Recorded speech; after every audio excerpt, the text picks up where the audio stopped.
Friends, welcome to sherwani ఆహార delights. ఇవాల్టి మన స్పెషల్ రెసిపీ వచ్చేసరికి ఈజీగా టేస్టీగా మిగిలిపోయిన పొంగల్తో రోటీ ఎలా తయారు చేయాలో చూద్దాం. సో ఇక్కడ వచ్చేసరికి మనం మార్నింగ్ పొంగల్ చేసుకుంటాం కదండి, పోతూ ఉంటది బయట ఇవ్వకుండా, అంటే పడేద్దాం అనుకుంటారు. మిగిలిపోయినప్పుడు మనం ఈవినింగ్ స్నాక్స్ గా రోటీగా ఇలా చేసుకుంటే చాలా బాగుంటదండి. పైన క్రిస్పీగా, లోపల స్మూత్ గా, పిల్లలు గానీ పెద్దలు గానీ చాలా ఇష్టపడతారు. ఇలా డిఫరెంట్ గా ట్రై చేసి చూడండి ఈవినింగ్ స్నాక్స్ కి. ఇక్కడ వచ్చేసరికి 1.5 కప్పు పొంగల్ ఉందండి. అది గిన్నెలో పెట్టేసుకొని లైట్ గా ఉప్పు వేసుకోండి. మనం ఆల్రెడీ పొంగల్లో ఉప్పు వేస్తాం కాబట్టి కొంచెం ఉప్పు వేసుకోండి. దాంట్లో కొత్తిమీర, కరివేపాకు, ఒక 2 పచ్చిమిరపకాయలు చిన్న పీసెస్ గా కట్ చేసేసుకొని వేసేసుకోండి. ఒక ఉల్లిపాయ వేసుకున్నాక ఇక్కడ 1.5 కప్పుకి నాకు 1 కప్పు బియ్య పిండి పట్టింది. కొంచెం బియ్య పిండి వేసేసుకొని కలుపుకుంటూ ఉండండి. మీకేం వాటర్ ఏం పట్టవండి, దీంట్లో వాటర్ అవసరం లేదు, వేసుకునే అవసరం లేదు. జస్ట్ బియ్య పిండి వేసుకొని ఒక ముద్దలాగా కలిపెట్టేసుకోండి.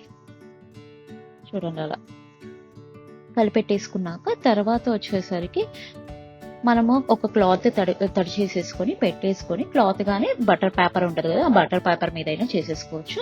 తడి చేసేసుకున్నాక మనకి ఎంత కావాలో ఆ సైజ్ తీసేసుకొని, కొంచెం మనం పప్పు చెక్కలు చేసుకుంటాం కదా ఆ సైజులో తీసుకొని, మరి పెద్దవి కాకుండా చిన్నవి కాకుండా మీడియం సైజులో తీసేసుకొని కొంచెం చేతికి ఆయిల్ పూసుకోండి, మళ్ళీ అంటుకోకుండా ఉంటది మీకు.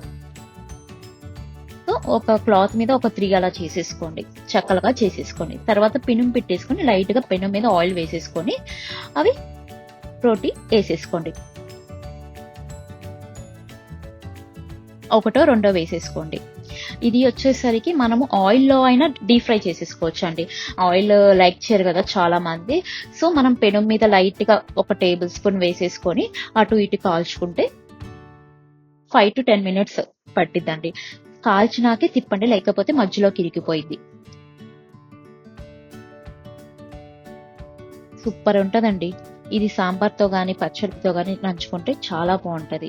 ఇలా పొంగల్ మిగిలినప్పుడు ఇలా డిఫరెంట్ గా చేసేసుకోండి, వేస్ట్ చేయకుండా.